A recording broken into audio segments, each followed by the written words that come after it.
안녕하세요. 배신의 장미입니다. 오늘은 남매를 둔 사연자분이 두 아이를 모두 결혼을 시키고 나서 겪게 되는 혼란스러운 상황에 대한 이야기.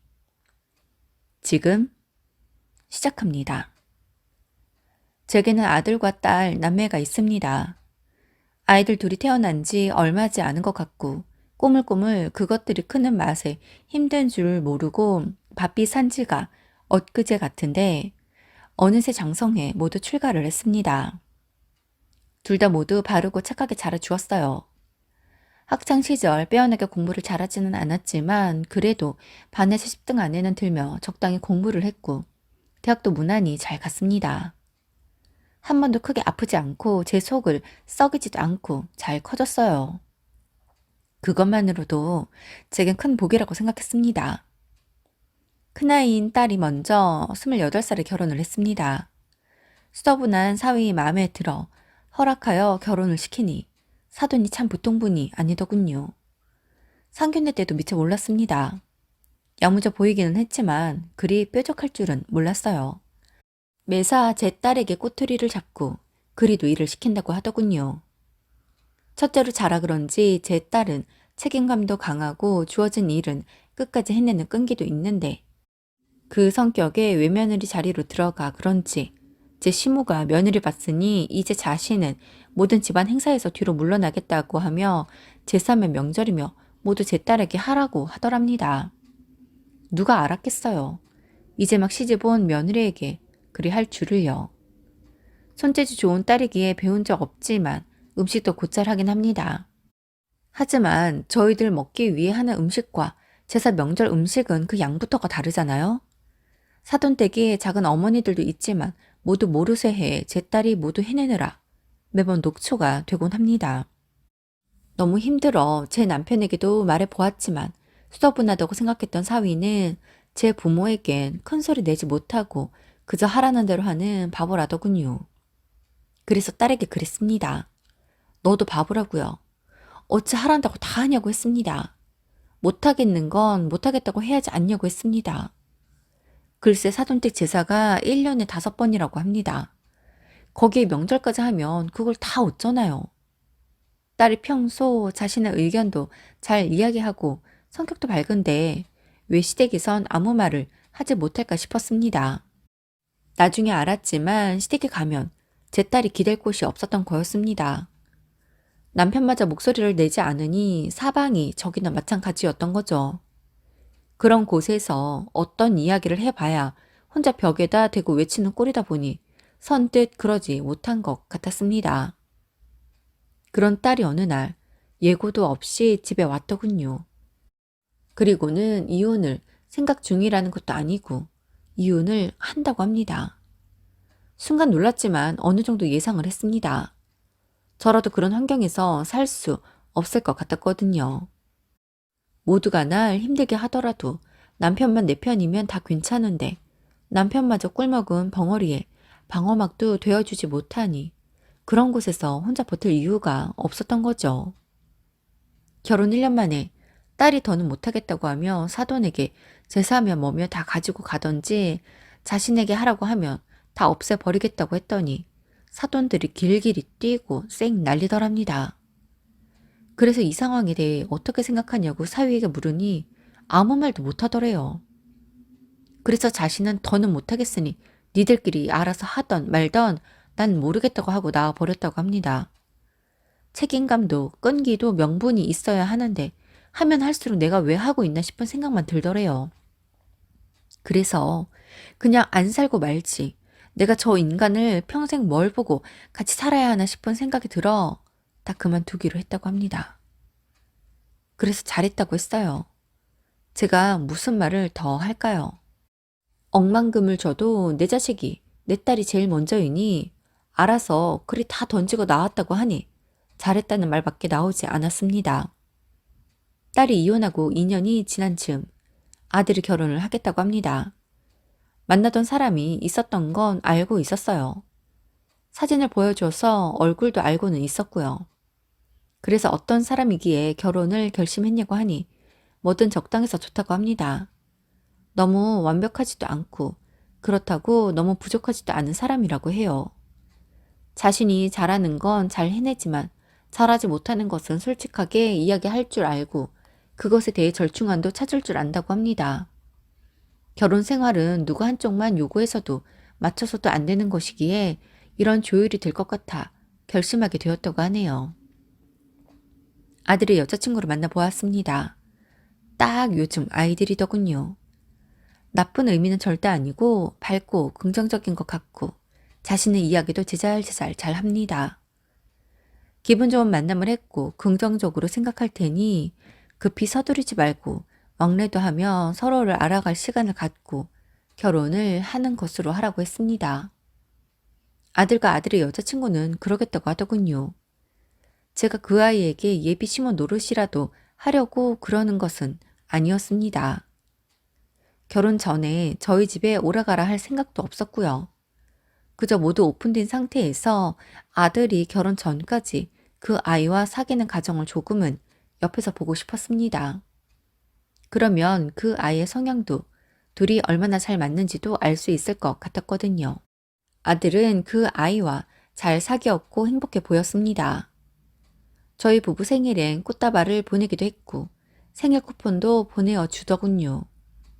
그래서 저도 아들에게 그 아이의 생일을 물어 작은 선물을 보내어 주기도 했습니다.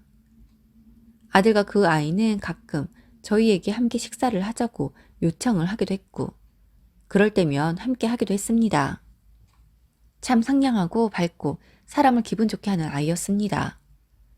저희 부부 입장에서 이런 아이가 며느리로 들어오는 것을 마다할 리 없었지요. 그렇게 1년여의 시간이 흐른 뒤 아들의 결혼은 본격적으로 진행이 되었습니다. 그런데 아들의 결혼을 진행하려고 하니 문득 딸의 실패한 결혼 생활이 떠오르면서 혹여라도 며느리가 결혼 후 손바닥 뒤집듯 달라지면 어쩌나 하고 걱정이 되었어요. 하지만 어디까지나 기우라고 생각했습니다. 딸이 겪었던 일로 인해 제가 갖고 있는 일종의 트라우마였지요. 그렇게 아들의 결혼은 일사천리로 진행이 되었습니다. 아들은 결혼을 해 알콩달콩 잘 사는 듯 했습니다. 전 제가 시집살이를 모지게 겪기도 했고 제 딸 또한 그렇게 살았던 걸 알기에 며느리에게 제가 있는 듯 없는 듯 내게 며느리가 없다 생각하고 먼저 연락을 하지도 어떤 요구를 하지도 않았습니다. 그런 아들 내외 둘이 행복하게 살면 더 바랄 것이 없었어요. 저희는 제사와 명절이 따로 없습니다. 시부모님 돌아가시고 제가 모두 없애버렸어요. 남편도 그에 동의했어요. 제가 제사를 없앨 당시 시댁 어른들은 한바탕 난리가 났습니다. 지하에서 조상님이 목 놓아 우실 일이라며 통탄스럽다고 하셨지요. 그래서 제가 조상님이 목 놓아 우시는지 모르겠지만 1년에 제사 9번씩 계속 지내다간 얼마지 않아 내가 조상님 만나러 지하에 먼저 갈 것 같다고 했습니다. 남편도 음식 장만하고 상 차려야 하는 제가 못하겠다고 하니 자신도 강요할 수 없다고 하며 정 제사를 계속하고 싶으면 작은 아버지 댁으로 제사를 가지고 가라고 했습니다. 하지만 모두들 대꾸도 하지 않았지요. 그렇게 집안 제사가 없어졌습니다. 아무튼 그렇기에 아들 부부와는 저희 부부 생일, 명절 연휴 중 한 끼 함께 먹는 게 다였습니다. 너무나 당연한 이야기이지만 부모 자식 간에는 가까워도 서로 지켜야 할 기본 도리가 있다고 생각합니다. 그렇기에 아이들에게 좋은 부모가 되고 부모로서 자식에게 해야 할 것, 하지 말아야 할 것들에 대하여 잘 알고 실천해야 한다고 생각해요. 며느리가 시집 오고 첫 명절 때였습니다. 저희는 차례를 지내지 않으니 사돈댁 먼저 다녀오라고 했습니다. 당시 연휴가 주말을 끼고 4일이었습니다. 그 4일 중 하루 와서 얼굴 보며 함께 먹자고 했어요. 그런데 며느리는 오지 않았습니다. 며느리가 배가 아프다고 하여 오지 못하였다고 합니다. 그래서 사람 건강이 먼저이니 괜찮다고 집에서 푹 쉬라고 했습니다. 언제나처럼 아들, 딸과 함께 식사를 했습니다. 아들만 온 것을 보고 딸이 며느리의 소식을 물었습니다.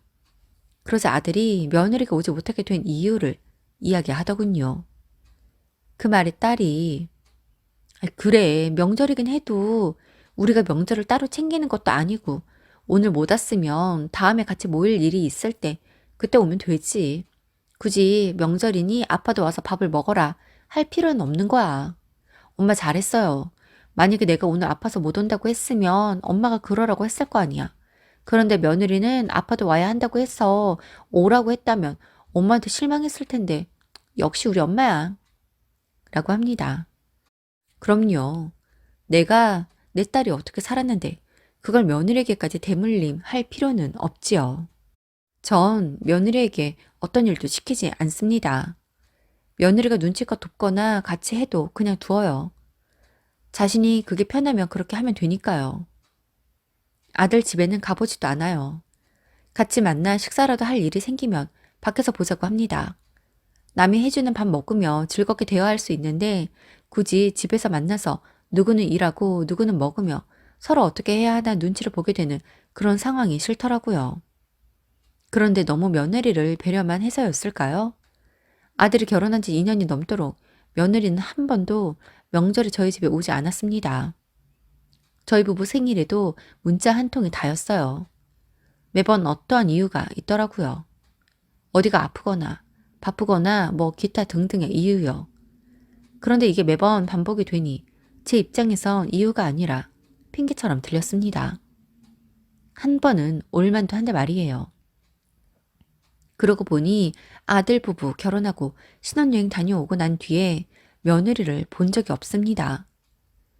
저희 집 행사라 봐야 저희 부부 생일과 명절이 다였는데 오지 않았으니까요.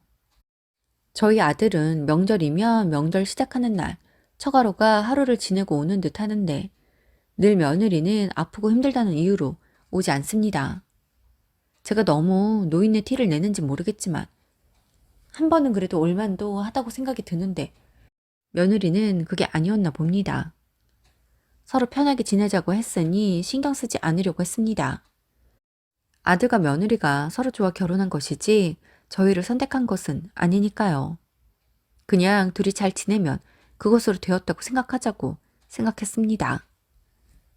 며느리에게 어떤 대접을 바란 것은 절대 아니었지만 특별한 날에는 서로 얼굴 정도는 볼 수 있다고 생각했는데 제가 너무 바란 걸까요?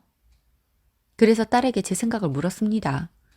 그러자 딸이 하는 말이 며느리는 며느리일 뿐이니 그냥 없다 생각하라고 그냥 아무 말 없이 둘이 잘 살면 되는 거 아니냐고 합니다.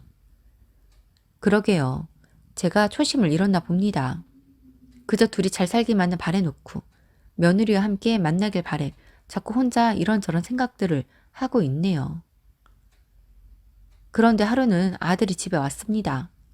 얘기도 없이 어쩐 일이냐고 물었어요. 그러자 아들이 주저주저 하더니 아무래도 이혼을 하게 될 것 같다고 합니다. 그 말에 너무 깜짝 놀라 그게 무슨 말이냐고 했어요. 그러자 아들이 하는 말이 연애 때는 그렇지 않았는데 같이 살아보니 며느리가 개인주의를 넘어 너무나 이기주의라고 합니다. 그래서 대체 무엇이 어떻게 그렇게 느꼈냐고 물었어요. 그러자 아들이 하는 말이 며느리는 우리 집에 관련된 모든 일들은 그저 모두 다 남의 일이라고 생각한다는 겁니다. 그래서 저희 부부 생일은 자신과는 상관없는 남편, 너네 부모님 생신. 명절이면 며느리 자신의 집엔 딸밖에 없으니 친정 부모 외로울까 무조건 북적북적하게 친정으로 모여야 한다고 합니다. 그래서 딸 셋이 명절 시작부터 시댁에 가는 사람 하나 없이 친정으로 온 식구가 모여 모두 최소 하루를 함께 한다고 합니다. 게다가 계절마다 여행을 가는데 꼭 사돈들을 모시고 간다고 합니다. 자신의 부모님이 자신들을 키우며 너무 고생 많이 하셨다고. 여행도 제대로 못 가봤기에 이제라도 돌아가시기 전까지 많이 다니고 많이 보게 하셔야 한다면서요. 그 말 맞지요? 부모가 없으면 자식이 있을 수 있을까요? 부모 공경하고 챙기는 거 맞다고 생각합니다.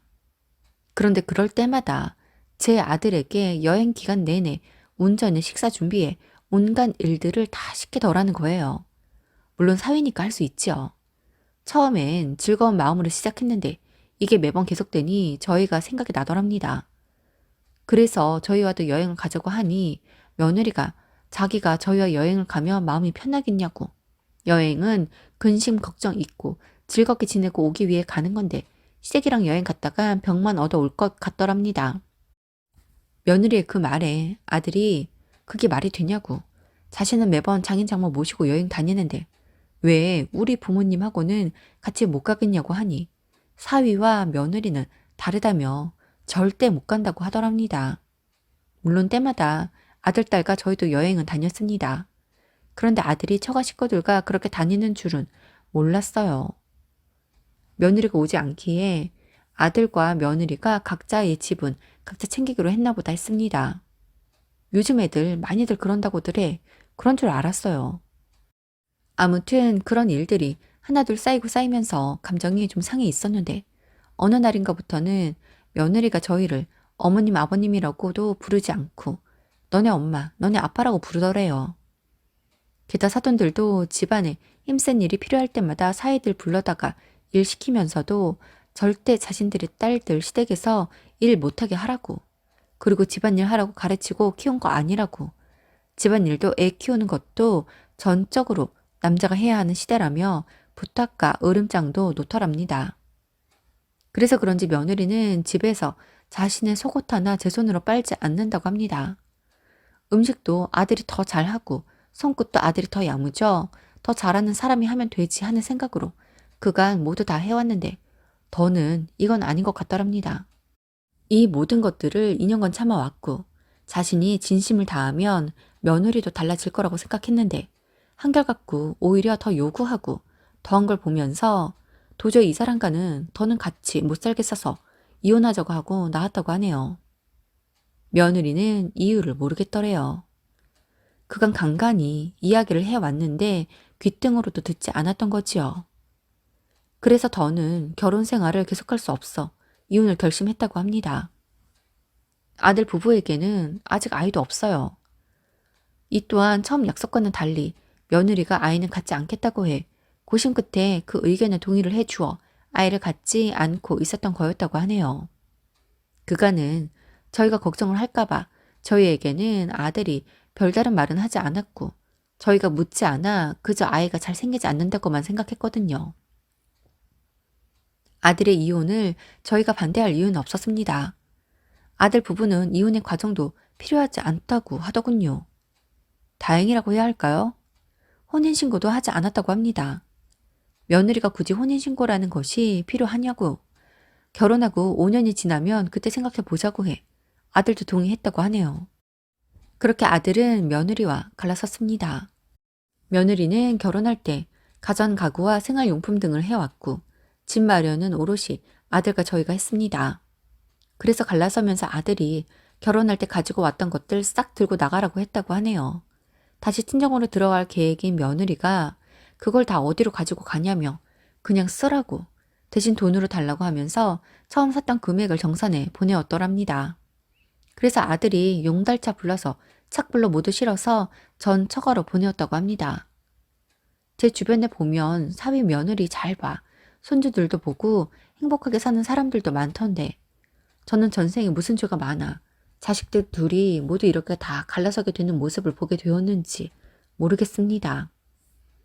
저희보다도 아이들이 너무 힘들지 싶었어요. 제 걱정과 달리 저희 아이들 둘은 지금 너무나 잘 지내고 있습니다. 자신들이 하고 있는 일에서도 각자 잘 나가고 딸은 다시 연애도 시작했더군요. 그런데 얼마 전 결혼 생활 중엔 한 번도 전화가 없던 전 며느리에게서 전화가 왔습니다. 아들이 갈라서면서 저희 전화기에서도 전 며느리의 전화번호를 모두 지워버려 그 번호가 며느리 번호인지도 모르고 받았어요. 제가 누군지 모르자 자신이 누구인지를 밝힌 전 며느리는 제게 안부를 묻습니다. 그래서 그간 한 번도 묻지 않던 안부를 이제와 왜 묻냐고 했습니다. 그러자 그동안 자신이 죄송했다면서 제 아들과 다시 만나보고 싶다고 저희 아들만한 사람이 없다고 하네요.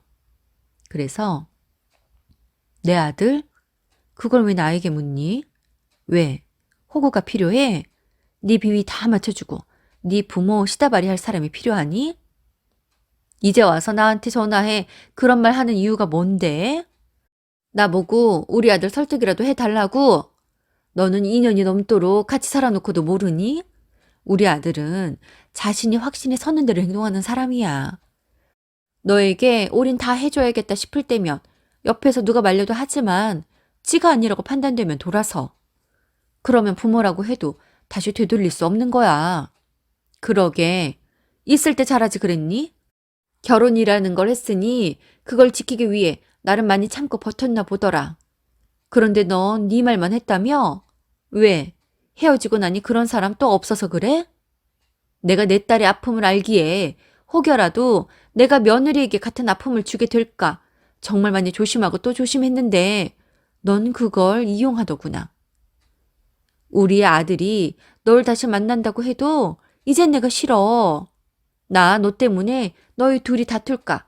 너에게 내 생각 하고 싶은 말 한번 제대로도 못했는데 이제라도 해야겠네. 야, 적당히 해. 아무리 시대가 바뀌고 세대가 바뀌어도 부모 자식과는 바뀌지 않아. 네가 네 부모 소중했던 것처럼 우리 아들도 우리가 소중한 거고 네 부모가 너 아까워 고생할까 전전긍긍하는 것처럼 나도 내 아들이 그래. 어디 본데 없이 자라서 그저 시집살이 싫다는 명목하에 싸가지 없이 시부모 무시해놓고 이제 와서 아무것도 모르는 척 전화를 해? 너 내가 바보 같니? 적당히 해. 싸가지도 이런 개싸가지가 또 없지. 안 그래? 한 번만 더 전화했다가는 내가 너희 회사 앞에 가서 쪽을 줄 수도 있어. 내 아들이 당한 그 대접 되갚아 주러 너희 친정에 가서 뒤집어 엎을 수도 있어. 너 나한테 욕먹고 싶어서 전화했니? 그럼 듣게 해줄게. 라고 하고는 제가 아는 온갖 쌍욕들을 퍼붓고 끊어버렸습니다. 그간 참았던 것을 모두 토해내니 너무나 속이 시원하더라고요. 자식을 키운 지 30년이 훌쩍 넘었지만 아직도 자식은 참 어려운 존재인 것 같습니다. 정답도 모르겠고 어떻게 하는 게 맞는지 갈수록 더 모르겠네요. 하지만 품 안의 자식이 아니니 지금까지 그래왔던 것처럼 다시 한 발 뒤로 물러나 아이들의 모습을 지켜보려고 합니다. 오늘도 함께 해주셔서 감사합니다. 지금까지 배신의 장미였습니다.